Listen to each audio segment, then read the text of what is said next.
Speaker sir, जो भी इस देश में दलितों की, आदिवासियों की, पिछड़ों की बात उठाता है, जो भी उनके लिए लड़ता है, उसको गाली खाना ही पड़ता है। और मैं ये सब गालियां खुशी से खाऊंगा, क्योंकि महाभारत की बात हुई तो महाभारत में अर्जुन को सिर्फ मच्छी की आंख दिख रही थी, उसी प्रकार मुझे सिर्फ मच्छी की आंख दिख रही है। जाति जनगणना हम करा के दिखाएंगे, खत्म। आपको जितनी गाली देनी है आप दीजिए, हम खुशी से लेंगे। धन्यवाद। जिसकी जात का पता नहीं वो गन्ना की बात करता है।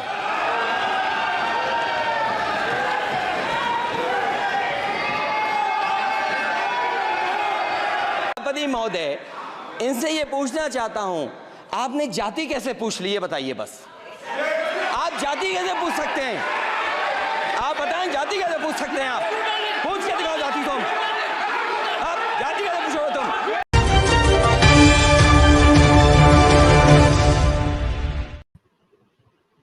नमस्कार, बहुजन संवाद में आप सबका स्वागत है, अभिनंदन।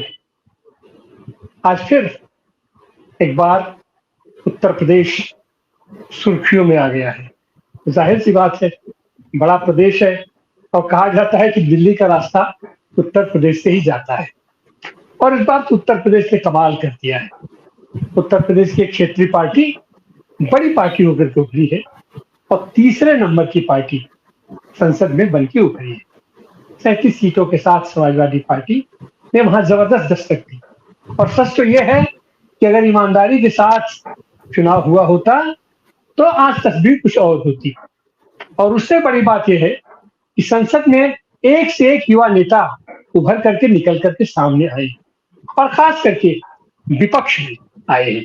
उनकी आवाज, उनकी बात करने का ढंग, उनकी प्रतिबद्धता, उनकी वैचारिकता और उनका ज्ञान मतलब ये लगातार संघर्षों के बीच से निकल के लोग आए। ऐसी हालत में उम्मीद की जाती थी कि उत्तर प्रदेश में इसके पहले विपक्ष के नेता बने अखिलेश यादव जी। जिस ऊर्जा, जिस तेवर के साथ उन्होंने विपक्ष का नेतृत्व किया, वो अपने आप में अद्भुत था। फिर उसके बाद ये आया कि क्या होगा, अखिलेश जी तो गए संसद में भी संभालना है। तो फिर ये नजरें टिकी हुई थी कि यहाँ पर विपक्ष का नेता कौन होगा। हमारे साथ जुड़े हैं बंबई से राजनीति के तमाम क्षेत्रों में विशद तरीके से अपना दखल रखने वाले डॉक्टर सलीम साहब। डॉक्टर सलीम साहब, इसको अपना नेतृत्व दिया गया है और चुन के नेतृत्व दिया गया, समाजवादी नेतृत्व दिया अखिलेश यादव ने, माता प्रसाद पांडे का। और दर्द कहीं और चूस रहा है तमाम लोगों को, जो कि आज की तारीख में तरस रहे हैं कि हमारी बोहनी हो जाए। सदन में उनकी बोहनी तक नहीं हो पा रही है, चाहे लोकसभा हो चाहे विधानसभा हो। तो आपका इस पर क्या कहना है? और खास करके लोगों का कि पीडीए कह के आए और इसमें ये क्या कर दिया है अखिलेश यादव ने। तो इस मास्टर स्ट्रोक पर आपकी टिप्पणी सलीम साहब। शुक्रिया डॉक्टर साहब, आपने सही कहा। फिलहाल भाजपा बहुत बड़ी परेशानी में है और इस स्ट्रोक से तो बहुजन समाज पार्टी भी परेशानी में आ गई। तो इस घटना को आप जो है वो अकेले नहीं देख सकते।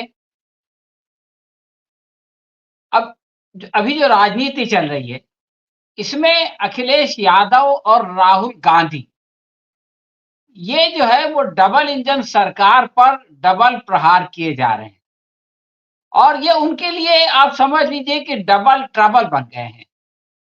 सड़क से लेके संसद तक और राजनीति से लेके कूटनीति तक हर जगह ये दोनों जो है वो भाजपा को परास्त कर रहे हैं और मात दे रहे हैं। आप देखिए, ये दो घटनाएं एक दिन के वक्फे से हुई। पहले दिन राहुल गांधी जो है वो सुल्तानपुर से वापस जाते हुए रामचरित मोची से मिलते हैं और सारे मीडिया में वो खबर छा जाती है, यानी राहुल गांधी का रामचरित से मिलना, उससे बात करना, फिर उसको जो है वो मशीन भिजवाना, फिर उसको फोन करना। अब एक सिलसिला चल रहा है। इस बीच दूसरी खबर आई। दूसरी खबर ये थी कि अखिलेश यादव ने माता प्रसाद पांडे को जो है वो नेता प्रतिपक्ष बना दिया। यानी आप समझ लीजिए कि समाज के एक किनारे पे जो है वो रामचरित खड़ा है और दूसरे किनारे पर जो है वो माता प्रसाद पांडे खड़े हैं। और उन दोनों के बीच में राहुल गांधी और अखिलेश यादव ने जो है वो एक सूत्र का काम कर दिया। उन दोनों को जो है इन लोगों ने मिला दिया, एक सूत्र में ढाल वो करके पिरो दिया। तो ये बहुत बड़ी घटना है। और आप ये देखें कि राहुल गांधी के रामचरित से मिलने पर मायावती को खुश होना चाहिए था और धन्यवाद देना चाहिए था, लेकिन मायावती बिगड़ गई।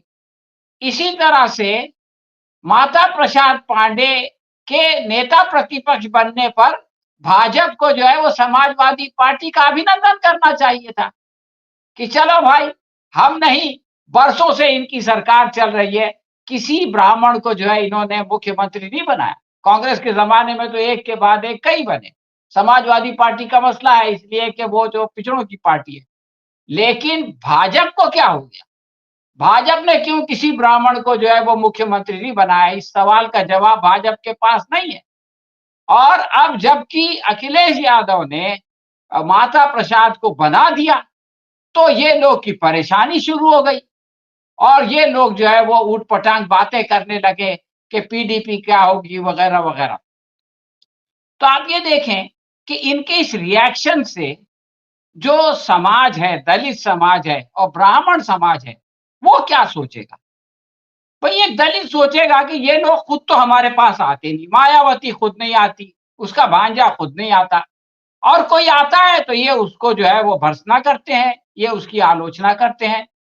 ब्राह्मण क्या सोचेगा? ब्राह्मण ये सोचेगा कि भाई हमारे नेता प्रतिपक्ष बनने से आखिर बीजेपी के पेट में क्यों दर्द हो रहा है, इनको खुशी क्यों नहीं होती? अगर ये हमारे ही चिंतक है तो इनको खुशी होना चाहिए कि हमारे समाज का एक आदमी जो है वो इतने बड़े पद पे पहुंच गया। तो इस तरह से आप ये देखें कि ये लोग खुद अपनी पैर पर कुल्हाड़ी मार रहे। और एक बात है कि एक विनिंग कॉम्बिनेशन कांग्रेस के पास था जिसमें ब्राह्मण थे, मुसलमान थे और दलित थे, लेकिन समय के साथ वो बिखर गया। हुआ ये कि कांशीराम आए, दलित उनके साथ चले गए, और बाबरी मस्जिद का मामला आया तो मुसलमान जो है वो कांग्रेस छोड़ के समाजवादी में चले गए और कांग्रेस के पास कुछ बचा ही नहीं।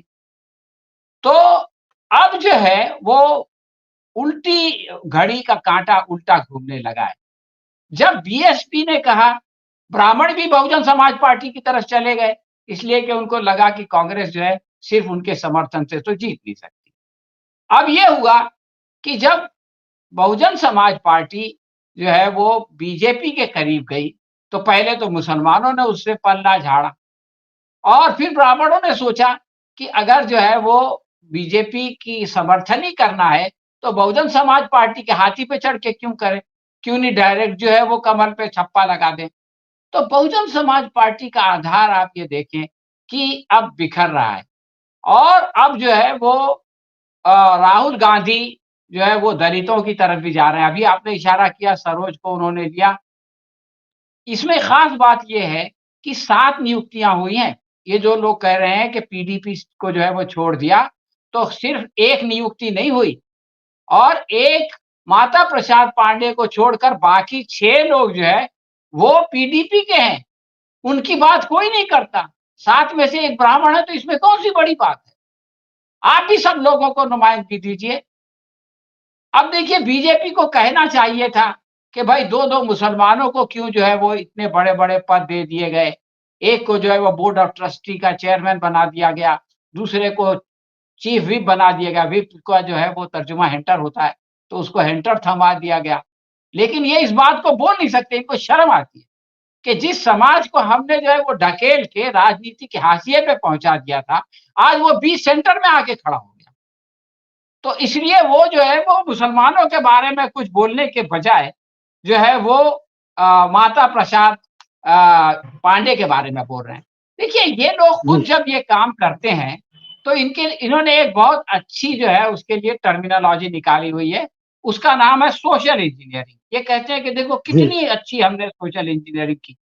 लेकिन जब विपक्ष यही काम करता है तो ये लोग कहते हैं कि भाई ये धोखाधड़ी हो रही है, ये लोग कहते हैं कि ये अवसरवाद हो रहा है, ये लोग कहते हैं कि ये तुष्टीकरण हो रहा है। तो ये तो अजीब बात है यार, कि तुम खुद ये करो तो सही है और दूसरा ये करे तो ये गलत है। तो ये जो सिचुएशन पैदा हुई है, इसमें बीजेपी की समझ में ये नहीं आ रहा है कि करे तो करे क्या और बोले तो बोले क्या। तो बहरहाल ये एक बहुत ही अच्छा डेवलपमेंट है, मैं समझता हूँ। और इस डेवलपमेंट का फायदा ओवरऑल हमारी जो पॉलिटिक्स है उस पर बहुत अच्छा पड़ेगा। आखिर में एक और कमेंट मैं करना चाहता हूँ। अभी जो है वो मनोज पांडे का हवाला दिया गया था। 2 ब्राह्मण विधायकों ने जो है वो बगावत की थी, यानी राज्यसभा के चुनाव में बीजेपी के ऊपर जो है वो बीजेपी की मदद की थी। और अभी 3-4 दिन पहले का बयान है अखिलेश का कि जिन लोगों ने गद्दारी की है उनको सजा दी जाएगी। इसका मतलब ये है कि उन दोनों पर एक्शन लिया जाएगा। अब अगर ये पांडे अपने इनको बनाए बगैर उन दोनों पर अगर एक्शन लिया जाता तो श्योर ये होता कि देखो मुसलमानों के तुष्टीकरण के लिए या दलितों के तुष्टीकरण के लिए ब्राह्मणों को किनारे लगाया जा रहा है। लेकिन अब जो है वो माता प्रसाद नेता विपक्ष है, इसके बाद वो खुद ही उन पे कार्रवाई करेंगे और उन दोनों को निकालेंगे। तो बीजेपी के लिए कोई मौका नहीं होगा ये कहने का कि ये जो है वो जातवादी पार्टी है और इसमें जो है वो भेदभाव किया जाता है। तो ऐसे बहुत सारे पहलू हैं। मैं समझता हूँ कि ये जो कुछ हो रहा है राहुल गांधी और अखिलेश के जरिए से, ये भारत की जो राजनीति है इसके लिए बहुत अच्छा डेवलपमेंट है और ये एक बहुत अच्छा फैसला है। शुक्रिया जी सर, बहुत बहुत धन्यवाद। इस राजनीति के खेल में अगर इसको क्रिकेट से तुलना किया जाए तो ये जो हमारे ओपनर बैट्समैन है, एक एंड पर राहुल गांधी खड़े हैं, दूसरे एंड पर अखिलेश। किसी दूसरे को मौका नहीं मिल रहा है और ये लोग बार बार खाली दौड़ रहे हैं फील्ड में। ये मार छक्का पे छक्का, छक्का पे छक्का लगता चला जा रहा है, लगाते चले जा रहे हैं। और नीचे लोग जिनके नाम पर पूरा चुनाव लड़ा गया उनको स्टूल पकड़ा दिया जाता है। अब तो उनसे स्टूल भी छीन लेने की स्थिति आ रही है। सारा दर्द तो वहां जा रहा है। अनुराग गोली मारो ठाकुर जी, मैं आपकी जात जानने में तनिक भर भी इच्छुक नहीं हूं, लेकिन आप बार बार अपना चरित्र पूरी दुनिया को, पूरे देश को दिखाते रहते हैं। दिल्ली में भड़काऊ दंगे हुए और उसके दौरान आपने मंच से गोली मारने के नारे लगवाए। आप वही अनुराग ठाकुर हैं। आप वही अनुराग ठाकुर हैं जिसने आज सदन में मर्यादा की हर सीमा लांघ दी। आप वही अनुराग गोली मारो ठाकुर हैं जिसके पास जब कहने को कुछ नहीं बचता, और वैसे भी आपके पास कहने को कभी कुछ औचित्य वाला होता ही नहीं है, तो आप औनी पौनी बेफिजूल की बातें, भड़काऊ भाषण, नफरती एजेंडा चलाने लगते हैं। और आज आपने वही सदन में भी किया, वरना आपकी उपयोगिता ही क्या है आपकी पार्टी में? आपने ऐसा कौन सा राजनीतिक कीर्तिमान स्थापित किया है? यही ट्रोल बने रहना, यही अपशब्द बोलना, यही मर्यादा को लांघना तो आपकी पहचान है। कल निर्मला जी जातिगत जनगणना को सुनकर सदन में खी कर रही थी, आज आपने अपनी पार्टी की असलियत दिखा दी जातिगत जनगणना पर एक व्यक्ति की जाति पूछकर, जो असंवैधानिक है। असलियत तो यह है कि चाहे वो जातिगत जनगणना हो, चाहे वो बेरोजगारी हो, चाहे वो गरीबी हो, महंगाई हो, अग्निवीर हो, किसानों की समस्या हो, नरेंद्र मोदी को चारों तरफ से राहुल गांधी ने और इंडिया गठबंधन ने घेर लिया है। और इसलिए नरेंद्र मोदी ने आप जैसे प्यादों को मंच पे उतारा है, जिससे कि आप लोग अमर्यादित भाषण दीजिए, अपशब्द बोलिए और मर्यादा की सीमा लांघिए। आप वाकई में राहुल गांधी की जात जानना चाहते हैं? जाके पता करिए कि किसके परदादा ने इस देश की आजादी के लिए 9.5 साल जेल में बिता दिए, किसके दादा ने अपनी जवानी इस देश के लिए खपा दी, किसकी दादी और किसके पिता ने इस देश के लिए शहादत दी, किसकी मां ने लाख लांछन सुनकर भी इस देश के प्रति अपना समर्पण बरकरार रखा, और खुद राहुल गांधी, उनके सामने खड़े रहने की आपकी ना नैतिक धुरी है ना हैसियत है। आप राहुल गांधी की जात जानना चाहते हैं? पहले यह समझ लीजिए कि ये राहुल गांधी के पुरखे थे जिन्होंने ऐसा संविधान बनाया, कांग्रेस पार्टी के नेताओं ने ऐसा संविधान बनाया, बाबा साहब ने ऐसा संविधान बनाया जिसके तहत आज आप सदन में खड़े होकर सदन की ही मर्यादा को लांघ रहे थे। राहुल गांधी की जात जानना चाहते हैं, चले जाइए रामचेत मोची के पास, वो बताएगा राहुल गांधी की जात। चले जाइए रामेश्वर सब्जी बेचने वाले के पास, चले जाइए निर्भया की मां के पास, चले जाइए हाथरस की गुड़िया के परिवार के पास, चले जाइए तमाम शहीद अग्निवीरों के परिवार के पास, चले जाइए इस देश के करोड़ों दलित, शोषित, वंचित, आदिवासी लोगों के पास, वो आपको राहुल गांधी की जात बता देंगे। और अगर फिर भी ना मन भरे तो सड़क पर निकल जाइएगा और राहुल गांधी का नाम लीजिएगा और फिर देखिएगा कि यह देश अपने बेटे, अपने भाई को किस मोहब्बत से, किस अदब से, किस सम्मान से ट्रीट करता है। शायद आपको तब समझ में आए कि राहुल गांधी कौन है। लेकिन एक बात याद रखिएगा, जातिगत जनगणना का मन राहुल गांधी ने, इंडिया गठबंधन ने बना लिया है, ठान लिया है, और जातिगत जनगणना हर कीमत पे होके रहेगी। आप कुछ भी कर लीजिए, जातिगत जनगणना तो करानी पड़ेगी।